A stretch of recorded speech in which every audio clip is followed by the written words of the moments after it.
अस्सलामुअलैकुम। बोल news headquarter में खुशामदीद। मैं हूँ मुदस्सर इकबाल। मैं हूँ शाइस्ता शहजाद और मैं हूँ बुशरा। हेडलाइंस आप जान चुके हैं, बुलेटिन में हम बात करेंगे। आगाज में खबर है, सुप्रीम कोर्ट ने आर्टिकल 63A की तशरीह से मुतालिक सदारती रेफरेंस पर लार्जर बेंच तश्कील दे दिया है। सियासी जमातों को 24 मार्च को वकला के जरिए मौक़िफ़ पेश करने की हिदायत कर दी गई। सुप्रीम कोर्ट बार की दरखास्त की समाअत के दौरान चीफ जस्टिस ने रिमार्क्स दिए। कहा सियासी जमातें डी चौक का इस्तेमाल न करें। जस्टिस उमर अता बंदियाल ने कहा यह कानूनी नहीं सियासी मसला भी है, इसमें अना नहीं होनी चाहिए।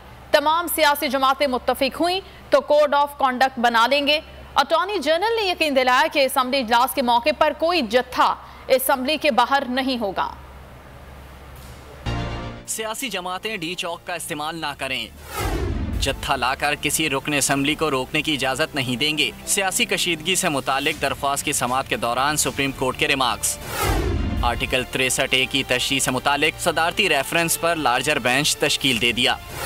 सियासी जमातों को 24 मार्च को वकला के जरिए मौक़िफ़ पेश करने की हिदायत कर दी।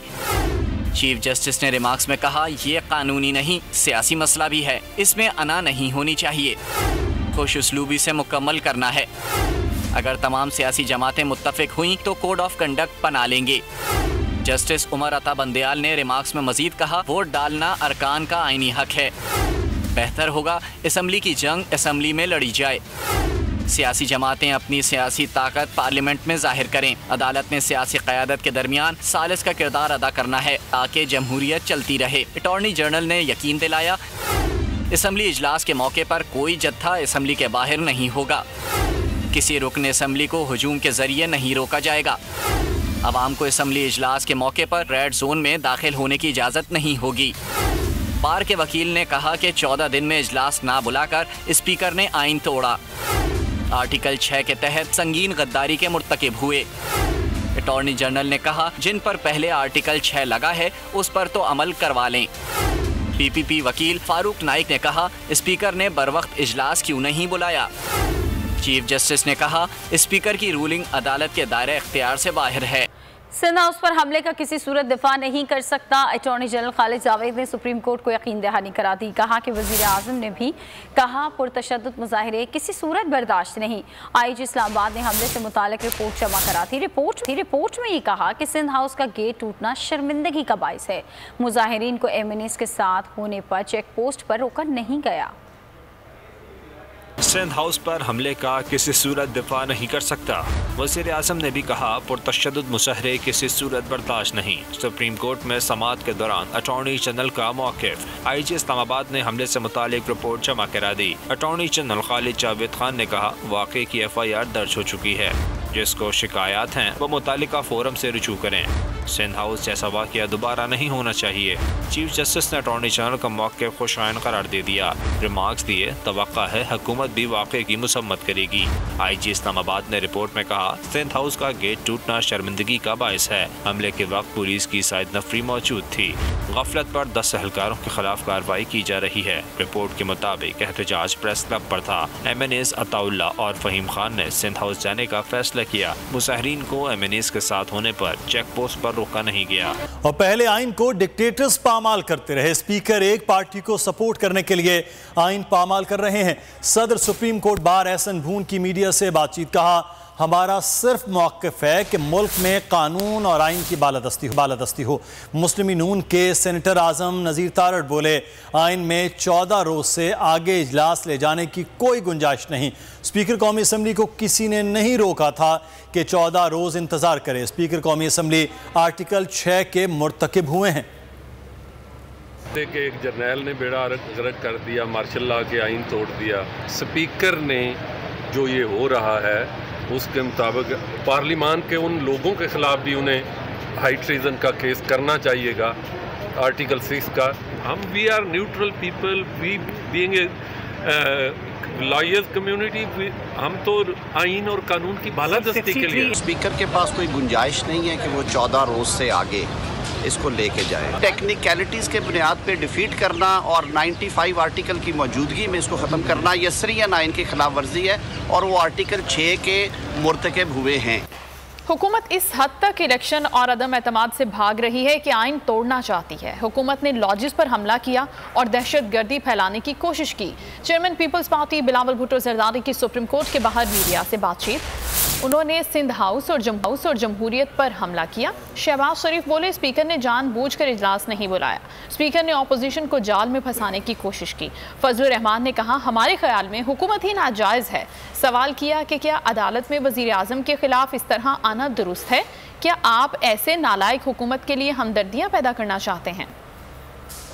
ये हुकूमत इस हद तक अदम एतमाद से भागना चाह रहा है कि वो आइन तोड़ने पर आए हैं। हमारा अदम एतमाद पेश होने से 2 दिन बाद पार्लियामान के लॉजिस पे हमला करके दहशत फैलाने की कोशिश की और मेंबर्स को गिरफ्तार कराने की कोशिश की। जब कुछ मेंबर्स ने अपना पनाह के लिए सिंध हाउस को चूज किया और फिर सिंध हाउस पे और वफाक पे एक हमला किया गया। स्पीकर ने जानबूझकर इजलास नहीं बुलाया और इस तरह कोशिश की कि वो ऑपोजिशन को ट्रैप करे और OIC के हवाले से हम खुदा न खास्ता कोई ऐसा रवैया अख्तियार करें जिससे कि हुकूमत को मौका मिल जाए। आम आदमी के हुकूक का तहफ़्फ़ुज़ न कर सकें, उसके बाद न मालूम कि उनको आवाम के सामने आने की हिम्मत कैसी हो रही है।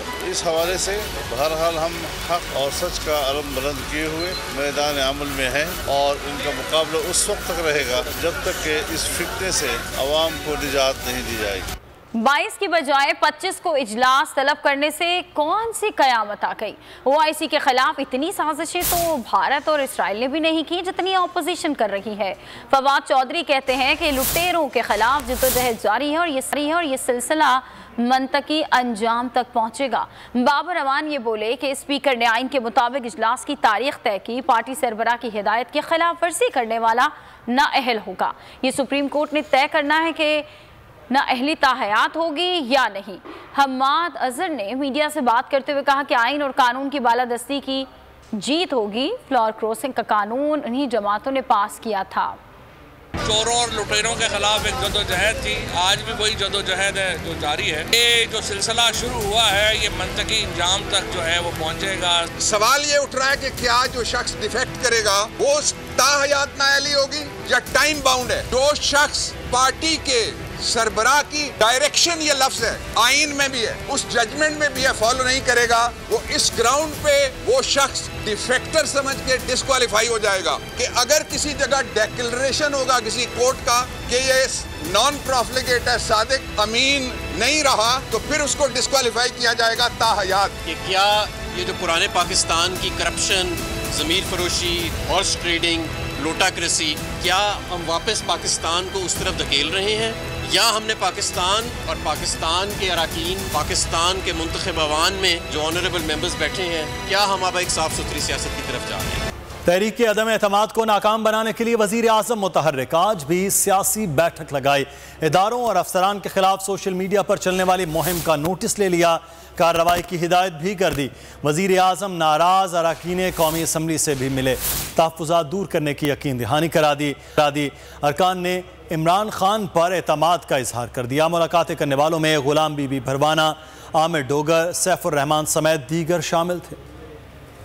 तहरीक अदम एतमाद को नाकाम बनाने का मिशन, इजलास पर इजलास। वज़ीर आज़म मुतहर्रिक आज भी वज़ीर आज़म की ज़ेर सदारत पार्टी रहनुमाओं की बैठक लगी। सोशल मीडिया मुहिम चलाने वालों से मुतालिक रिपोर्ट पेश की गई। वज़ीर आज़म ने इदारों और अफसरान के खिलाफ सोशल मीडिया पर चलने वाली मुहिम का नोटिस दे लिया। मुहिम चलाने वाले अनासर के खिलाफ कार्रवाई की हिदायत कर दी। वज़ीर आज़म ने नाराज अरकान से मुलाकातें भी की, कुछ उनकी सुनी, कुछ अपनी सुनाई। गुलाम बीबी भरवाना ने तहफ़्फ़ुज़ात से आगाह किया। इमरान खान ने तहफ़्फ़ुज़ात दूर करने की यकीन दहानी करा दी। मीडिया से गुफ्तगू में कहा, वज़ीर आज़म से कोई नाराजगी नहीं।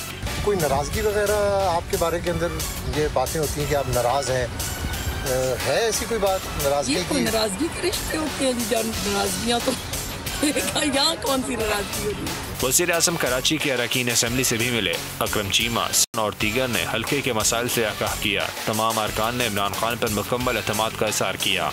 इमरान खान, आपको बचाने अब कोई नहीं आएगा, game is over. Nawaz Sharif ने बाहर बैठकर आपके घर में घुसकर मारा। गैर जानिबदारी की हवा ने एक शख्स की हवा निकाल दी। मरियम नवाज ने वजीर आजम पर चढ़ाई कर दी। सिर्फ न्यूट्रल के एक लफ्ज से आपकी पूरी जमात धड़ाम से जमीन पर आन गिरी। ये हाल तो किसी तांगा पार्टी का भी नहीं देखा। कोई आपका साथ नहीं दे रहा तो आप उन्हें जानवर कह रहे हैं। कहाँ इमरान खान से 10 बंदे पूरे नहीं हो रहे, 10 लाख लोगों को निकालने चले हैं। उन्होंने कहा कि बाइडेन की कॉल नहीं आई तो आपको खुद मुख्तारी याद आ गई। आपकी पूरी 22 साल जिद्दोजहद धड़म से ज़मीन पे आ गिरी है और आपका जो जमात का सिर्फ न्यूट्रल के लफ्ज़ से आपकी जमात का शराजा बिखर गया है। ये हाल तो कभी मैंने किसी तांगा पार्टी का नहीं देखा। भाई 10 बंदे तो आपसे अपने पूरे नहीं हो रहे और आप 10 लाख बंदों को निकालने चले हैं और आज भी आपकी गिनती पूरी नहीं है। तो आप क्या चाहते हैं? आप ये चाहते हैं कि कोई आपके लिए आपकी गिनती पूरी करके दे। तो आपको ये पता है कि ये गेम आप हार चुके हैं और अगला इलेक्शन भी जो है वो आपके हाथ से चला गया है। तो अब आप ये जो आवाज़ें दे रहे हैं ये आपकी आवाज़ें नहीं हैं, ये चीखें हैं कि मुझे बचा लो, मुझे बचा लो। तो मैं आपको ये कहना चाहती हूँ कि आपको बचाने अब कोई नहीं आएगा। आपकी गेम इज़ नाउ ओवर। महंगी चीनी, महंगा आटा, महंगी बिजली, महंगी दाल, महंगा तेल, महंगा पेट्रोल, महंगा डीजल, उसके बारे में आपने कीमतों के बारे में कभी सोचा होता तो आपको आज ये दिन ना देखना पड़ता। जिस नवाज शरीफ को आपने कहा कि उसकी सियासत ख़त्म हो गई और आज उसी नवाज शरीफ ने बाहर बैठ के आपके घर में घुस के आपको मारा। कि अभी कुछ देर पहले तो आप बाइडेन साहब की कॉल का इंतज़ार कर रहे थे और पूरी कोशिशें कर रहे थे कि वो किसी तरह आपको कॉल कर लें और वो कॉल जब नहीं आई तो आपको खुद मुख्तारी याद आ गई। सब्सक्राइब करें और बेल दबाएं ताकि कोई खबर रह न जाए।